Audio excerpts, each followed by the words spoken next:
அதிமுக கூட்டணியில் 15+ ராஜ்யசபா கேட்டோம். ஆனால் கிருஷ்ணசாமி பரபரப்பு பேட்டி. 2022 சட்டமன்ற தேர்தலில் தனித்தும் 2024 நாடாளுமன்ற தேர்தலில் அதிமுக கூட்டணியில் ஒரு தொகுதியிலும் போட்டியிட்டது கிருஷ்ணசாமியின் புதிய தமிழகம் கட்சி.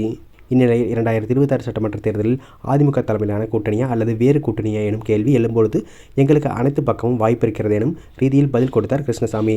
இதற்கிடையில் திமுக மற்றும் அதிமுக தலைமையிலான கூட்டணிகளில் தொகுதி பங்கீடு அறிவிப்பு என வேகம் எடுத்து வருகின்றன. இந்த சூழலில் கோவையில் புதிய தமிழகம் கட்சி தலைவர் கிருஷ்ணசாமி செய்தியாளரை சந்தித்தார். அப்போது அவர் அதிமுக கூட்டணியில் 12 முதல் 15 சட்டமன்ற தொகுதிகளிலும் ஒரு மாநிலங்களிடமும் கேட்டோம். பிறகு அவர்கள் 7 தொகுதிகள் கொடுப்பதாக தெரிவித்தனர். அதன்படி 7 விருப்ப தொகுதிகள் பட்டியலை வழங்கினோம். பிறகு அதில் இருந்து 2 குறைத்து 5 விருப்ப தொகுதிகள் கொடுத்தால் இறுதி செய்துவிடலாம் என தெரிவித்தனர். அதன்படி 5 தொகுதிகள் அடங்கிய பட்டியலை அதிமுகவிடம் கொடுத்தேன்.